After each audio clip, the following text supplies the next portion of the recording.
কেমন আছেন সবাই? লাইফস্টাইল মামুনি নতুন একটা ব্লগে সকলকে স্বাগত জানাই। আশা করি যে যার মতন করে ভালো আছেন, আমি অনেক ভালো আছি।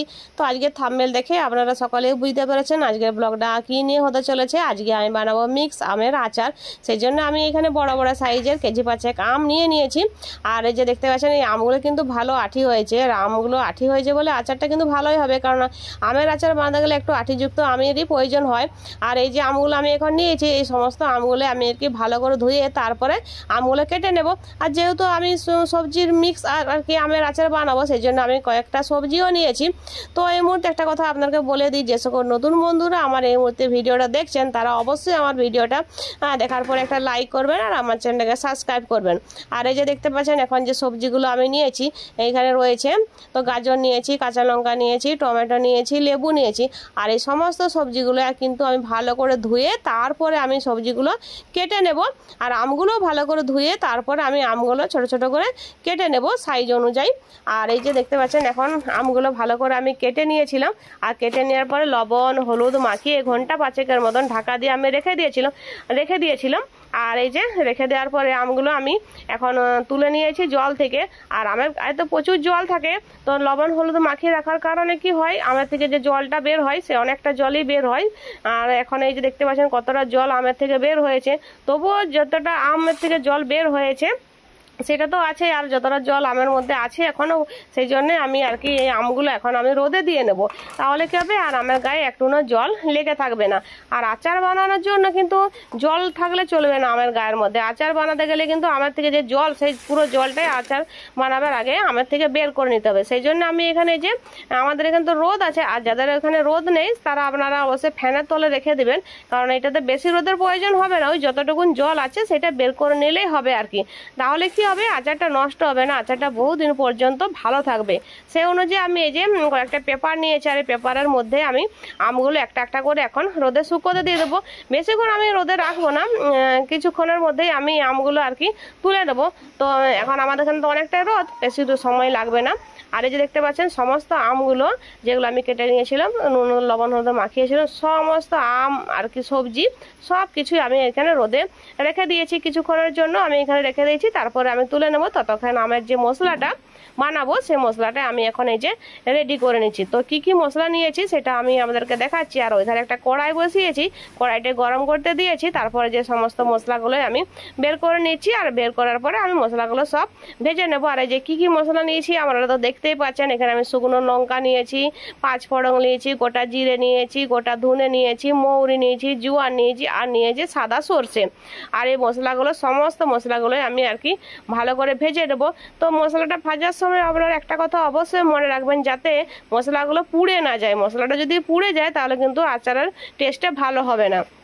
সেই জন্যে আচারটা আমি ভাজার সময় যে চুলার জালটা কিন্তু আমি কম করে রেখেছি।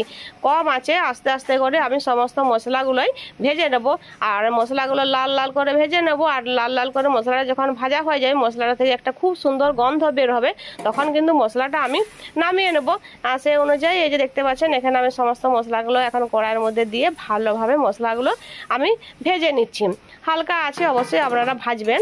আর এই যে আমার মশলাগুলো খুব সুন্দরভাবে ভাজা হয়ে এসেছে। এবার আমি মশলাগুলো সব নামিয়ে নিয়েছি। আর এধারে একটা কড়াই বসিয়েছি, এই যে দেখতে পাচ্ছেন এখন একটা কড়াই বসিয়েছি। কড়াইটার মধ্যে তেল দিয়ে দিচ্ছি, এখানে অনেকটা পরিমাণে তেল দিয়েছি। যেহেতু মশলার পরিমাণটা আমার অনেকটাই বেশি, যেহেতু তেলটাও পরিমাণটা অনেকটাই বেশি দিয়েছি। আর যে মশলাগুলো ঠান্ডা করতে দিয়েছি মিক্সিতে পিসবো বলে। আর তেলটা গরম হতে হতে আমি মশলাটাও পিষে নিয়েছি। আর মশলাটা কিন্তু বেশি পিনও করলে চলবে না, মশলাটা আধ ভাঙা করতে হবে, তাহলে আচারের যে টেস্টটা অনেক ভালো হবে। আর এখানে দেখতে পাচ্ছেন তেলটা যে আমি গরম করেছিলাম, তেলটা কিন্তু একেবারে ঠান্ডা করে নিয়েছি। ঠান্ডা করে নেবার পরে কাশ্মীরি যে লাল লঙ্কার গুঁড়োর প্যাকেটটা হয়, সেই কাশ্মীরি লাল লঙ্কার গুঁড়োটা আমি তেলের সঙ্গে ভালো করে মিক্স করে নিচ্ছি। আর এই কাশ্মীরি লাল লঙ্কার গুঁড়োটা দেওয়ার একটাই কারণ, যাতে মশলাটা মানে আচারের যে মশলাটা সেটা কালারটা খুবই সুন্দর হবে, আচারটা দেখতে খুব সুন্দর হবে। সেই জন্য আমি আর কি আগেই তেলের সাথে লঙ্কার গুঁড়োটা মিক্স করে নিচ্ছি। তারপরে যে ভাজা মশলাগুলো আমি করে রেখেছিলাম, ভাজা মশলাগুলো তেলের সঙ্গে ভালোভাবে মিক্স করে নেব। তাহলে কি হবে, আচারের যে গন্ধটা খুব সুন্দর বেরোবে, আর আচারের যে টেস্টটাও খুবই সুন্দর হবে। সেই জন্য আমি এখানে ভালো করে মশলা তেল, আর অবশ্যই আপনারা আপনাদের পরিমাণ লবণ দিয়ে নেবেন। আমি কিন্তু আমার আমের পরিমাণ অনুযায়ী এখানে লবণটা দিয়ে নিয়েছি, আপনারাও দিয়ে নেবেন। আর যেহেতু আমার এখানে অনেকটাই আম আছে সেজন্য মশলার পরিমাণটা অনেকটাই বেশি। আর আপনারা আপনাদের আমের পরিমাণ অনুযায়ী মশলাটা নেবেন। আমার যেহেতু আমের পরিমাণটা বেশি সেজন্য আমি এখানে মশলাটাও বেশি নিয়েছি। তারপরে এই যে দেখতে পাচ্ছেন মশলার সাথে আমগুলো আমি এখন ভালোভাবে মিক্স করে নিচ্ছি। আপনারাও এইভাবে ভালোভাবে মিক্স করে নেবেন, তাহলে কি হবে মশলাটার সাথে আমগুলো ভালোভাবে মিশে যাবে আর আচারের টেস্টটাও অনেক গুণ বেড়ে যাবে। আর এই যে দেখতে পাচ্ছেন কালারটা কত সুন্দর হয়েছে, এত সুন্দর কালারটা দেখতে লাগছে, খুবই লোভনীয় কালারটা হয়েছে দেখতে। আর এই আচারটা দেখতে যতটা সুন্দর হয় আচারটা খেতেও কিন্তু মিক্স আচারটা খেতেও কিন্তু অসম্ভব ভালো হয়। আর এই মিক্স আচারটা শুধু ভাতের সাথে না, এই মিক্স আচারটা আপনারা সকলের সাথে খেতে পাবেন, রুটি পরোটা। আর এই যে আচারের যে তেলটা হয় তেলটা ঝালমুড়ি করার জন্য খুবই ভালো। আর ভাতের সাথেও আপনারা এই আচারটা খেতে পারবেন। আর আচারটা বহুদিন পর্যন্ত ভালো থাকে, আচারটা কিন্তু নষ্ট হয়ে যায় না। ওই আচারে জল না থাকলে হলো, তাহলে আচারটা কিন্তু অনেক দিন পর্যন্ত আপনারা সংগ্রহ করে রাখতে পারবেন। আর আমি যেহেতু আচারটা খেতে বেশি ভালোবাসি সেজন্য আমি কিন্তু আচারটা এখানে বেশি করে বানিয়েছি। আর আমি এই আচারটা সারা বছর ধরে খাবো সেজন্য অনেকটা আচার একবারে বানিয়ে নিয়েছি। আপনারাও এইভাবে বানাবেন, দেখবেন আচারটা খুবই ভালো থাকে, অনেক দিন পর্যন্ত আচারটা আপনারাও সংগ্রহ করতে পারবেন। আর যেহেতু এই আচারটা খেতে খুবই ভালো লাগে সেই জন্য আচারটা আমি বেশি করে বানিয়েছি। আপনারা তো দেখলেন অনেকটা আম নিয়েছি।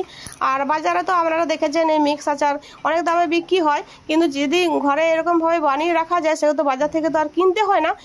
সেই জন্য আমি এখানে বেশি করে আচারটা বানিয়েছি। আর দেখুন কত সুন্দর আচারটা দেখতে লাগছে। আর আচারটা আমি একটা একটা জারের মধ্যে, এখন কাঁচের জার নিয়েছি, সে কাঁচের জারের মধ্যে পুড়িয়ে আর কি রেখে দেবো। আর এই আচারটা কিন্তু বেশি রোদে দিতে হয় না, আচারটা বেশি রোদে দেওয়ার প্রয়োজন হয় না। আচারটা 2-4 দিন রোদে দিলে আচারটা রেডি হয়ে যায়, কারণ যদি মিক্স আচার তো ওই জন্য অতটা রোদের প্রয়োজন হয় না। আর আমার আচারটা সব আচারগুলো আর কি কাঁচের জারের মধ্যে আমি এভাবে কুড়িয়ে রেখে দিচ্ছি। আর যে দেখতে পাচ্ছেন কত সুন্দর হয়েছে, আপনারা অবশ্যই এভাবে একবার আচারটা বানাবেন। তো এই যে দেখতে পাচ্ছেন আমি 4টা কাঁচের জার নিয়েছিলাম, তো কাঁচের 4টা জারের মধ্যে আচারটা আমি এখন কুড়িয়ে নিয়ে রেখে দিয়েছি।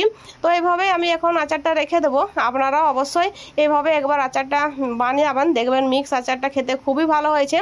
তো আপনারা তো দেখলেন কিভাবে আমি মিক্স আচারটা বানালো, আপনারা ওইভাবেই বানাবেন। সত্যি আচারটা অনেক দিন পর্যন্ত ভালো থাকে, নষ্ট হয় না। তো আজকের ভিডিওটা কেমন লেগেছে আপনারা অবশ্যই আমার কমেন্টের মধ্যে জানাবেন। তো আজকের ভিডিওটা বেশি বড় করব না, আমার তো আচারটা রেডি হয়েই গেছে, আপনারা তো দেখতেই পাচ্ছেন। তো আজকের ভিডিওটা এখানেই শেষ করছি। সকলে ভালো থাকবেন, সুস্থ থাকবেন। আর আজকের ভিডিওটা যদি ভালো লেগে থাকে অবশ্যই একটা লাইক করবেন, আর আমার চ্যানেলটাকে সাবস্ক্রাইব করে পাশে থাকা বেল আইকনটি দাবিয়ে দিবেন, যাতে পরবর্তী ভিডিও ছাড়ার সঙ্গে সঙ্গে নোটিফিকেশন সবার আগে আপনাদের এখানে পৌঁছে যায়।